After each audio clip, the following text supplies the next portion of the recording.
Nessa noite nós temos a alegria de ter um programa que já está virando uma tradição aqui a cada mês no campus, que é sempre uma noite onde alguém, direcionado pelo Ministério da Mulher, apresenta a mensagem. Então, a nossa oradora desta noite, logo depois da música, né, será a estudante de psicologia, Priscília. Onde é que está a Priscília? Priscília, por favor. Só o pessoal conhecer aí você e tal. Muito bem. A Priscília será a nossa pregadora desta noite. Que Deus conduza este momento de estudo da sua palavra. Vamos agora ouvir uma canção especial que irá preparar o nosso coração.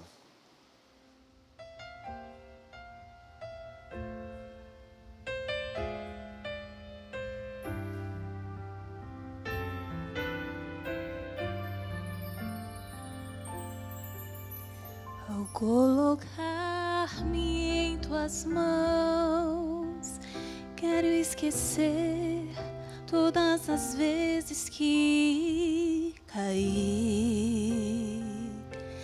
Não quero reviver batalhas duras que perdi quando de ti me afastei e tão longe vanguei. Hoje me entrego outra vez, a minha vida, a minha mente e o meu ser. Por tanto tempo só minha vontade eu quis fazer, mas agora pronta estou pra cumprir o teu querer. Dai-me força, Senhor, para vencer as provações, e esperança, Senhor, de que tudo vai mudar. E ao receber os teus milagres, eu quero confiar nas tuas mãos e no poder transformador do seu perdão.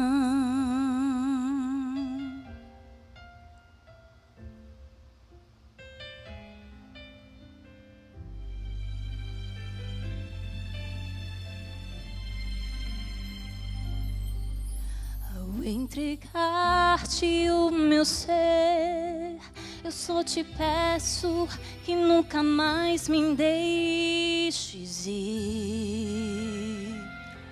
A tua companhia é o que jamais quero perder. Renova minha fé e me ensina a obedecer.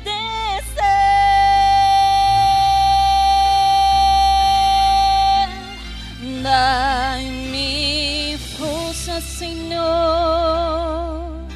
para vencer as provações, e esperança, Senhor,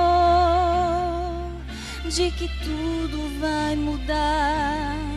E ao receber estes milagres, eu quero confiar nas tuas mãos e no poder transformador do seu perdão. Se não fosse a tua graça, não sei onde estaria.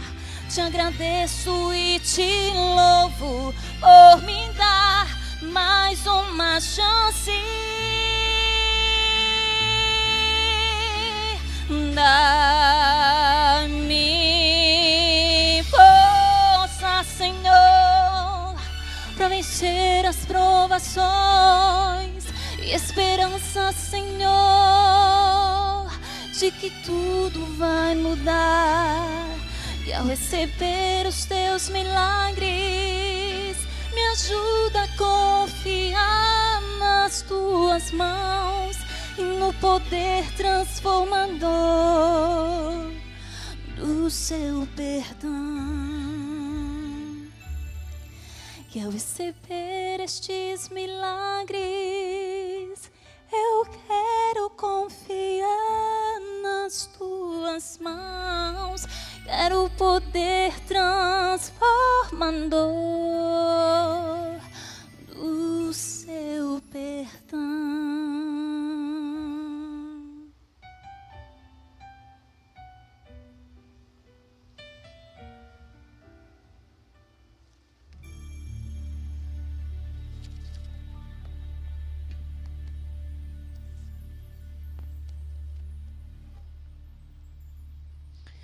Boa noite. Que a graça de Jesus, o amor de Deus, o Pai e a comunhão do Espírito Santo habite no meu e no seu coração hoje. Sempre não, né? É motivo de alegria, de honra estar aqui e também de desespero, né? Então, peço que orem para que o Espírito Santo possa atuar. E é bom a gente saber que, a despeito de quem somos, Deus nos usa. Queria convidar você a abrir sua Bíblia na segunda carta que Paulo escreveu aos Coríntios, no capítulo 4. 2 Coríntios, no capítulo 4.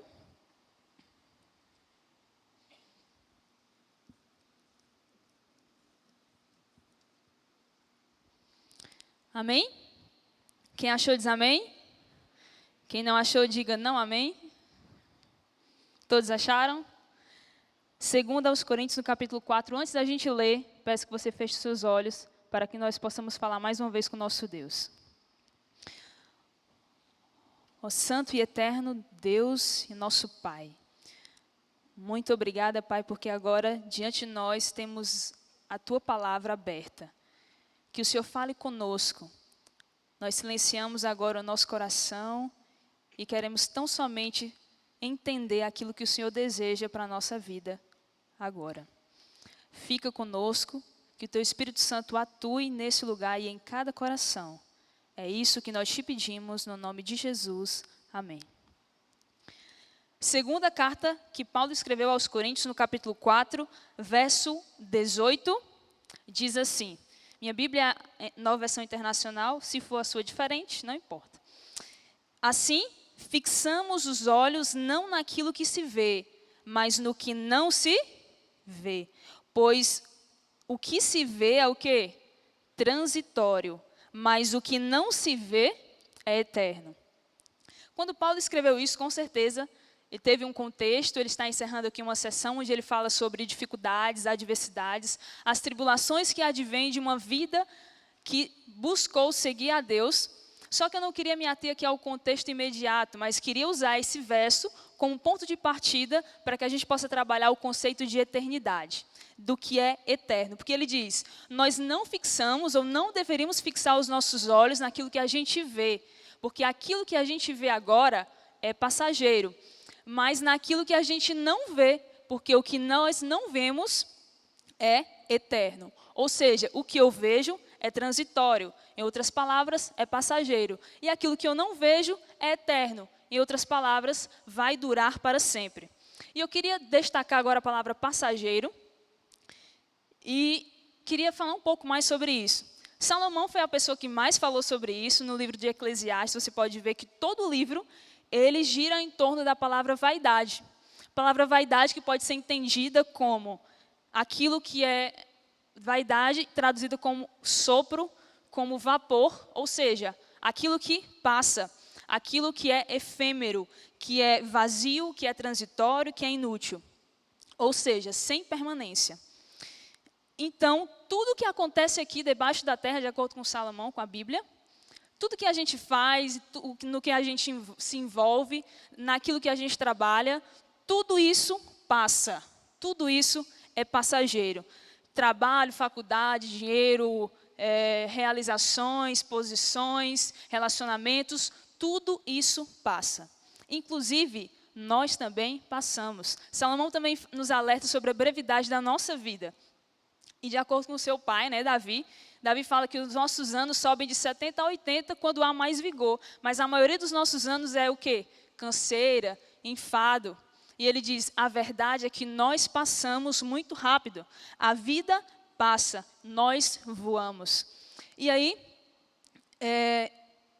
porém, Salomão também escreveu, e eu queria convidar você a abrir sua Bíblia, em Eclesiastes, no capítulo 3.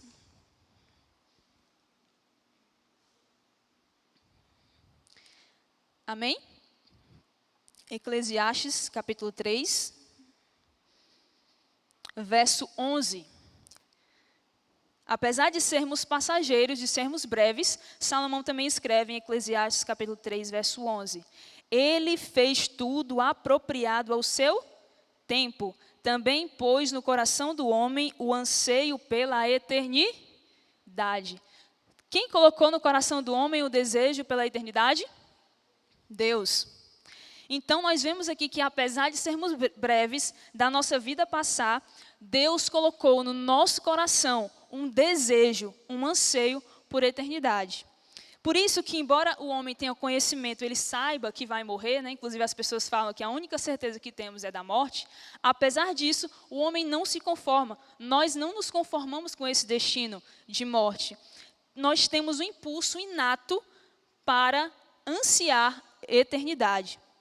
E deve-se entender aqui eternidade não apenas como um tempo sem fim, ou uma vida eterna. Nós não queremos apenas viver sem morrer, nunca morrer, mas que essa vida tenha sentido, que essa vida tenha significado. E isso explica a nossa busca desenfreada por significado. Na música Índios, do Renato Russo, ele diz assim: é só você que tem a cura para o meu vício de insistir nessa saudade que eu sinto de tudo aquilo que eu ainda não vivi. Olha o anseio por eternidade. O ser humano, ele quer se sentir pleno. Nós temos um anseio de nos sentirmos completos. É tanto que C.S. Lewis também disse: eu descobri em mim mesmo desejos para os quais nada nessa terra pode satisfazer. A única explicação lógica para isso é que eu fui feito para outro mundo. Destacamos aqui a palavra passageiro, e agora eu queria falar do que é eterno. Quando o texto relata que a gente olha para o que é eterno, para aquilo que a gente não consegue ver. Como eu posso viver baseado naquilo que eu não vejo? Como acontece isso? Abra sua Bíblia em 2 Coríntios, voltando lá. 2 Coríntios, no capítulo 5 agora.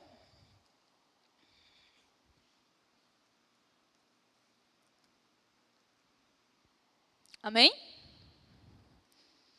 Todos encontraram? Quem achou diz amém, por favor. Amém. 2 Coríntios, no capítulo 5, no verso 7, diz assim: porque vivemos por fé e não pelo que vemos. Nós vivemos pelo quê? Por favor, me ajudem. Então, como eu posso viver baseado naquilo que eu não vejo? Pela fé. Mas o que é fé? E eu queria convidar você a abrir esse texto clássico, mas que é importante que a gente veja mais uma vez, Hebreus, no capítulo 11. Hebreus, capítulo 11, no verso 1.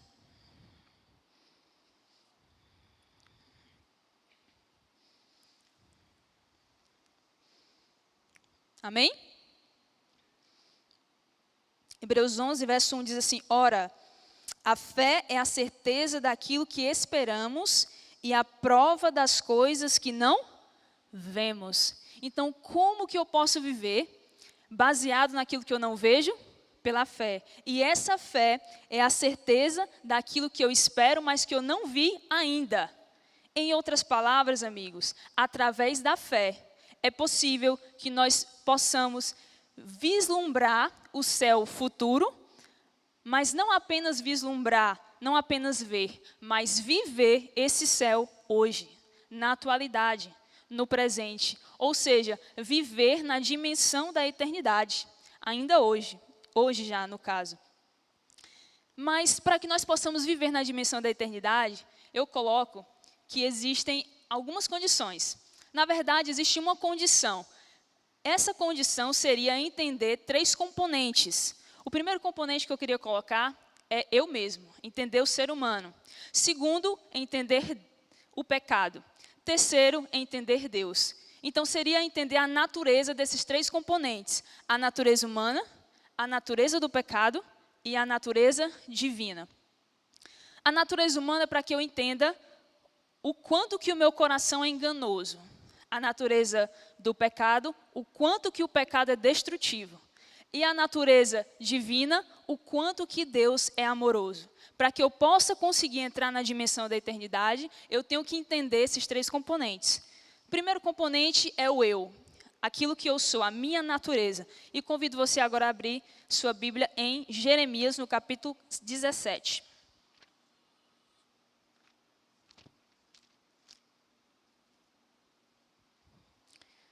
Amém?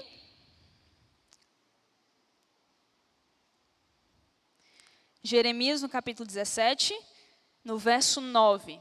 Amém? Diz assim: o coração é mais enganoso do que qualquer outra coisa, e sua doença é incurável. Quem é capaz de compreendê-lo? Em outras versões dizem que o coração é enganoso mais do que todas as coisas, e extremamente corrupto. Quem pode conhecê-lo?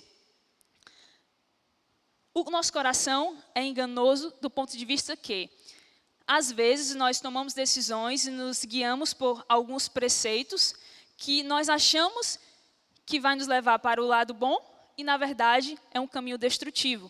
É nisso que o nosso coração é enganoso.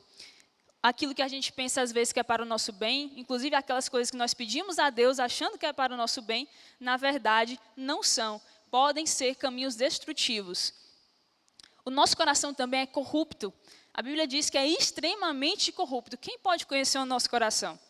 A nossa natureza humana é pecaminosa. Então, todos os nossos instintos, todas as nossas intenções, por melhores que sejam, está contaminada com um traço corrupto. Então, tudo que a gente pensa em fazer, mesmo que seja para o bem das pessoas, está deturpado, porque a nossa natureza, a nossa composição é pecado. A nossa composição é o mal. Nós somos corruptos, então intenções, desejos estão contaminados. E eu devo conhecer isso, eu devo saber disso e ter ciência disso. Por isso que eu devo me conhecer.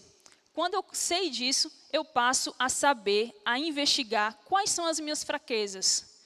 O que me leva a pecar? Na verdade, quais são os gatilhos, né? E o que desperta o desejo para o pecado? Quais são os meus pontos fracos? No que é que eu erro? No que é que eu mais tenho propensão a cair? E também deve haver um autoconhecimento. A gente deve buscar saber quem nós somos. Por que nós estamos aqui? Por que nós agimos dessa forma? Que influências atuam sobre nós? E por que nós agimos dessa maneira? Então, compreender o componente pecado, compreender a natureza humana, nos faz entender quem nós somos de fato e nos preparar para a luta espiritual. Segundo componente é o pecado. Queria convidar você a abrir em Romanos, no capítulo 6.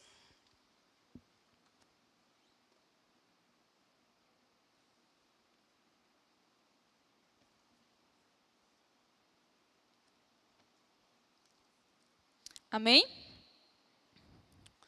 Romanos, no capítulo 6, verso 28. Desculpa, não tem, 23. Amém?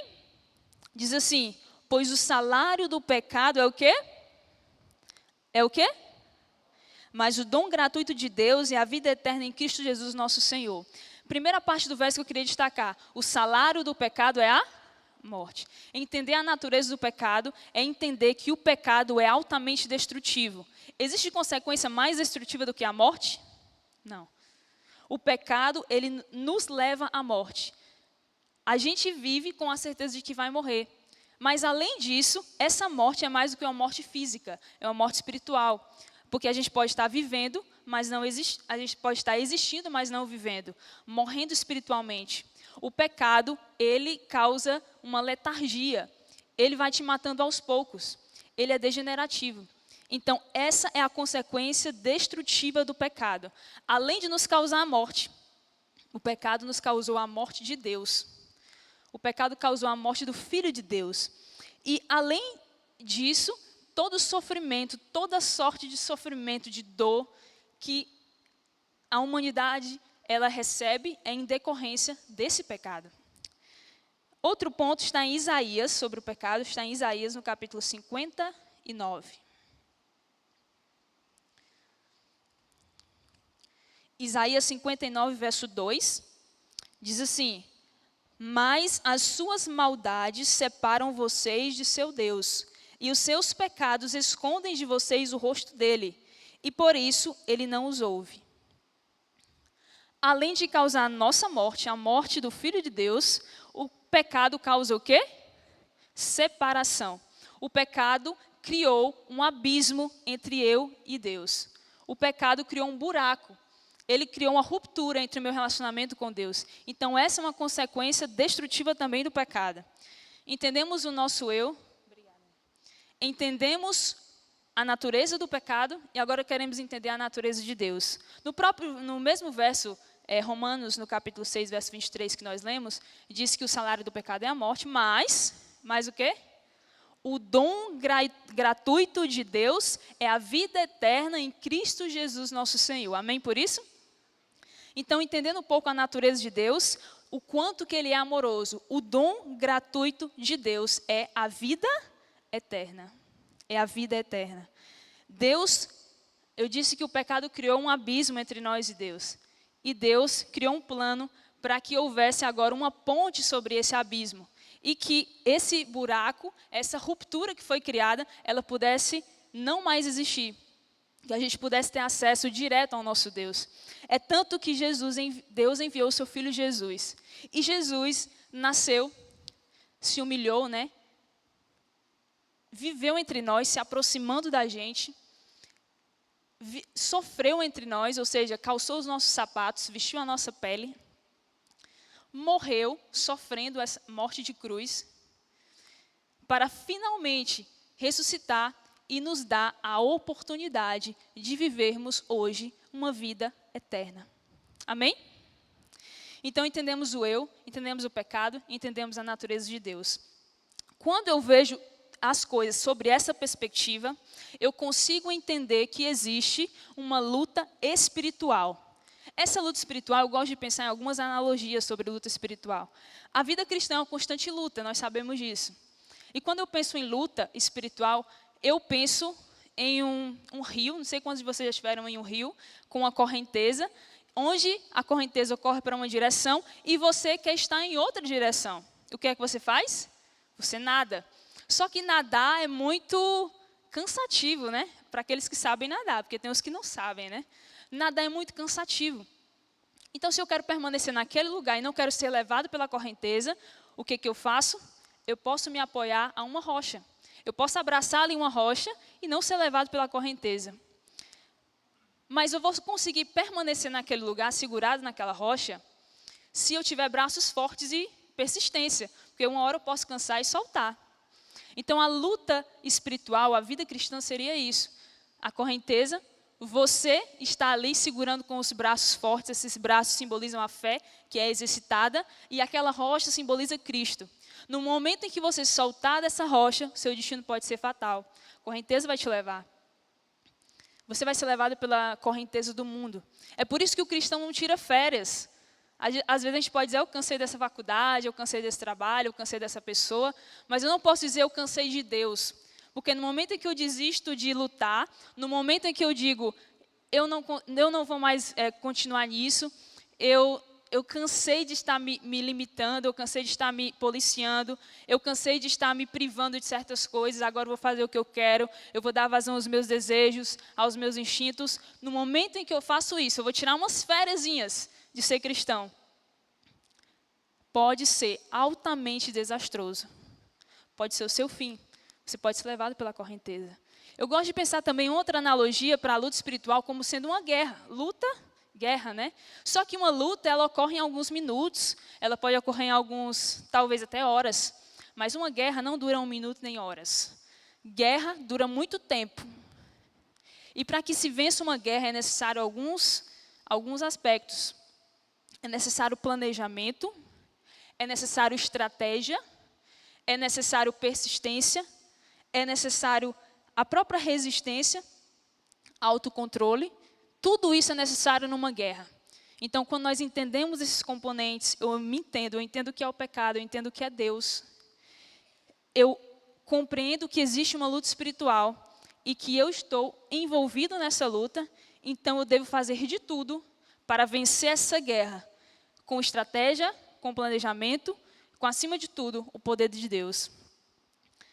Então, quando eu decido entrar nessa guerra, quando eu compreendo esses componentes, eu começo então a viver na dimensão da eternidade, sob a perspectiva do céu. Por isso que, nesse momento em que eu decido, há um reordenamento da minha vida, das minhas prioridades. Sabe qual é a primeira coisa que acontece? Eu reconheço que eu sou pecador. Eu vejo quão enganoso é o meu coração e digo assim, eu preciso urgentemente de Deus. O meu pensamento é voltado exclusivamente para Deus. Eu percebo o quanto sou mal e o quanto que Deus é bom e o quanto que eu preciso dEle. Eu percebo essa necessidade como urgente e que eu preciso de Deus para que Ele possa me salvar de mim mesmo. Segundo ponto, o estudo da palavra de Deus passa a ser uma prioridade na minha vida. Eu não consigo conceber a ideia de sair de casa ou começar qualquer atividade sem antes ter um momento, um tempo de qualidade com Deus. Quando o estudo da palavra de Deus é algo prazeroso, é algo que me enche. E eu não quero simplesmente migalhas, eu quero um banquete. É quando 15 minutos de estudar a lição não me satisfazem. Eu quero muito mais do que isso. Eu quero o aprofundamento. Eu quero conhecer mais, eu quero saber, eu quero estar próximo de Deus. Terceiro ponto, falar com Deus se torna algo maravilhoso. O momento em que você se esvazia, o momento em que você fala, você sente um alívio, o momento em que você sente Deus perto de você, uma atmosfera celestial, e não há conversa mais reforçadora do que falar com o nosso Deus. Porque Ele nos entende, porque Ele nos percebe, e porque Ele através dessa conversa, a gente percebe que Ele está próximo da gente. Outro ponto, há um anseio no meu coração de ser puro. Assim como você lê os salmos ali de Davi, ele fala, Senhor, cria em mim um coração puro, renova dentro de mim um espírito inabalável. Senhor, sonda os meus pensamentos, vai lá profundo, lá no fundo, vê se há em mim algum caminho mau e guia-me pelo caminho eterno. Quando eu vivo na dimensão da eternidade, tudo isso acontece. Outra coisa, eu percebo que eu devo investir melhor o meu tempo. Eu percebo que o tempo é um presente de Deus, é uma dádiva de Deus, e ele não deve ser utilizado para fazer qualquer coisa, ou não deve ser utilizado para futilidades. Existe um texto do Espírito de Profecia que me acompanha sempre, que eu tenho inclusive anotado na minha Bíblia, sobre isso, para que eu saiba da importância do tempo. Ela diz assim, cada momento no tempo se acha carregado de resultados eternos, que deve ser apreciado como um tesouro e empregado para fins santos. Então, o tempo que Deus te deu é um presente, é uma oportunidade, é um tesouro muito precioso, que não deve ser gasto com futilidades. Outra coisa que eu percebo também, quando vivo na dimensão da eternidade,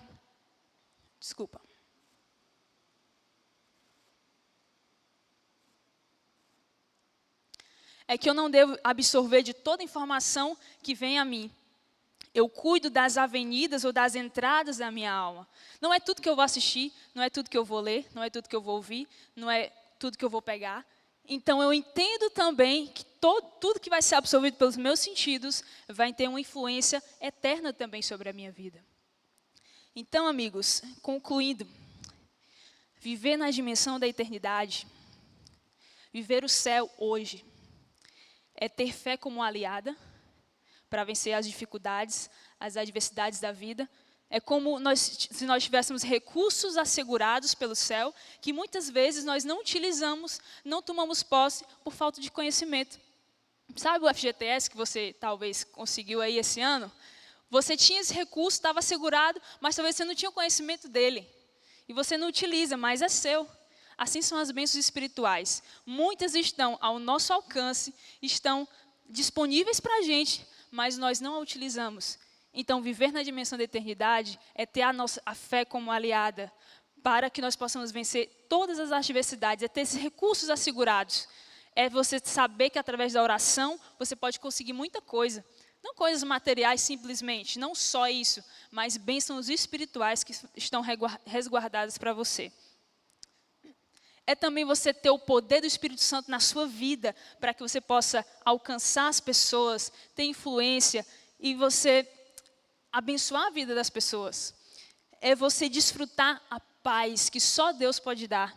É você perceber que está em sintonia com o céu. É quando você percebe que existe uma paz inexplicável quando estamos na presença de Deus, quando vivemos sob a perspectiva eterna. É você sonhar e ter saudade do céu. Foi cantado aqui o hino Saudade, né? Eu nem pedi, mas eu tinha até imaginado de cantarmos esse hino também. É você imaginar como será esse dia, como será esse encontro, como e quando ele acontecerá, como será maravilhoso. É você idealizar. É mais do que esperar, é esperançar. Porque esperar vem de espera, né? E esperançar vem de esperança. Quando a gente esperança, a gente se levanta em direção, a gente busca, a gente faz algo em relação a isso. A gente constrói, a gente age. Então é mais do que espera, é esperança. Vivendo dessa forma, nós estamos antecipando a eternidade e vivendo o céu aqui na terra. A irmã White fala assim: nós devemos entrar no céu aqui embaixo, ou nunca entraremos no céu do futuro. Exatamente aqui, na terra, devemos começar a viver a vida de Cristo, e então ela será um céu para você e para as pessoas que se relacionam com você. Nós não somos cidadãos dessa terra. Nós aspiramos uma pátria superior, ou seja, celestial. Que hoje, ao você ter percebido onde você se encontra nesse cenário, você decida desfrutar dessas bênçãos maravilhosas que somente a graça de Deus pode te proporcionar através da fé, e que você decida viver sob a dimensão da eternidade. Eu não conheço a sua vida, a sua história, o que você tem passado, quais são as suas dificuldades. Mas talvez durante esse semestre que está se encerrando, você tenha dedicado pouco tempo para Deus. Você tenha se envolvido mais em atividades acadêmicas, ou mesmo no trabalho, ou se dedicado a uma pessoa, ou várias pessoas, ou a eventos, eu não sei. Mas talvez isso tenha acontecido com você. Você talvez tenha perdido o foco, você tenha procurado outras coisas e não tem mais enxergado e almejado com tanta constância o céu. Talvez você tenha sido, durante esse tempo, hoje, derrotado pelo pecado, constantemente. Eu não sei, mas isso pode ter acontecido. Talvez sua vida espiritual esteja no piloto automático. Está sendo guiada sem você saber, sem você tomar as rédeas da situação e se posicionar diante disso. Eu só quero saber que se você se arrepende hoje de ter vivido uma vida um pouco distante de Deus, ter vivido uma vida sem propósitos, ter dado mais atenção àquilo que é passageiro, àquilo que é transitório, do que àquilo que é eterno, se você tem priorizado mais as coisas secundárias, deixando aquilo que é prioritário de lado, talvez você tenha vivido sob as migalhas de uma experiência cristã, só apenas uma vida medíocre, sem realizações, sem poder do Espírito Santo, sem paz, sem certeza de salvação. Se você tem vivido dessa forma, eu queria convidar você a reorganizar a sua vida, a voltar para a rota inicial, talvez a se reconciliar com Deus, para que assim, a partir de hoje, você possa agora viver sob a dimensão da eternidade. Que o céu futuro possa ser presente. Que você não apenas viva sob uma perspectiva de que um dia vai alcançar o céu, mas que essa eternidade possa ser uma realidade na sua vida hoje. Que você esteja bem pertinho de Deus. Quantos querem tomar essa decisão hoje? Queria ver a mão. De estar mais próximo de Deus e se reconciliar com Cristo. Amém. Que Deus seja louvado. Que o Espírito Santo continue conduzindo a tua vida de modo que você perceba que precisa focar no céu e viver hoje a realidade do céu, ainda nesses dias. Amém? Queria convidar você a ficar de pé para reafirmar essa decisão. Queria cantar com você, no caso Franklin, né? Eu não. O hino O Céu é Jesus. Enquanto a gente canta esse hino, que você repense e firme a sua decisão de viver o céu aqui na terra. Vamos cantar. Eu já ouvi falar de uma terra sem igual, aonde tudo é paz e não há lugar pro mal. Almejo esse lar tão puro e sem igual, mas eu não sei o dia em que virá pra mim. Enquanto estou aqui, começo a pensar que desse bom lugar já posso desfrutar. E quando vejo mãos se unindo, multidões cantando hinos, vejo anjos celebrando, é o céu que está chegando. Eu posso aqui provar das delícias desse lar, se eu procurar viver como meu Jesus viveu, em meio à luta e dor, eu posso estar em paz, pois meu viver já coloquei nas mãos do Pai. E enquanto estou aqui, começo a pensar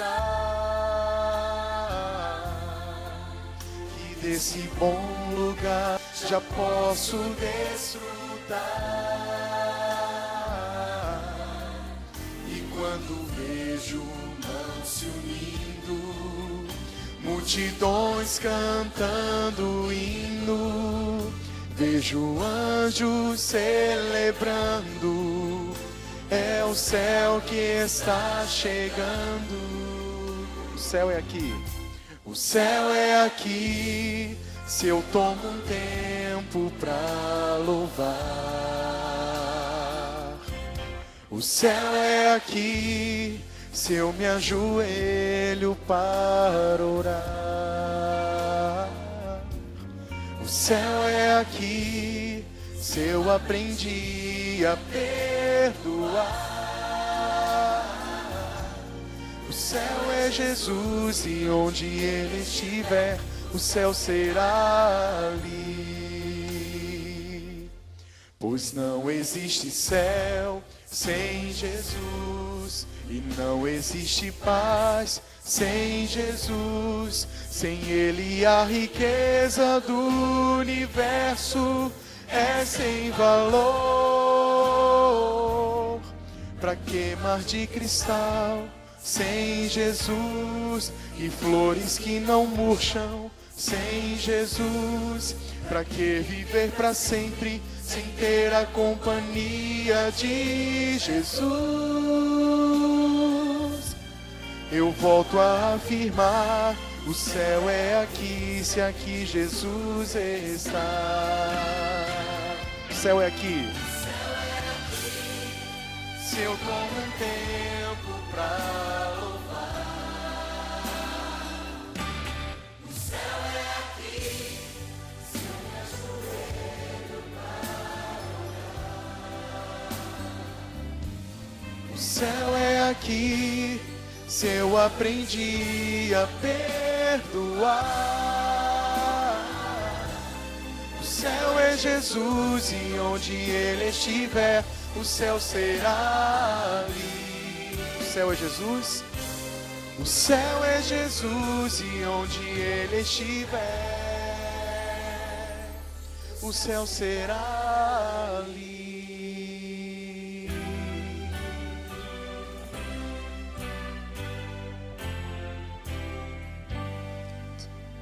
Oremos.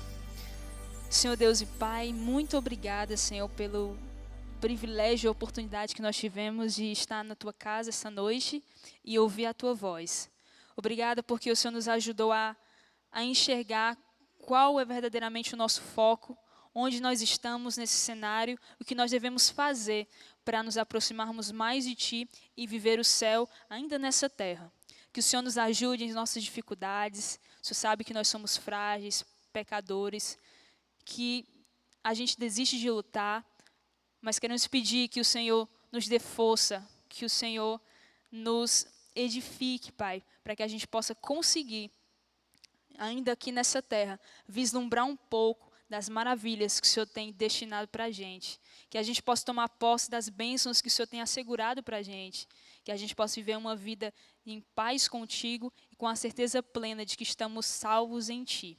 É isso que nós pedimos, em nome de Jesus. Amém.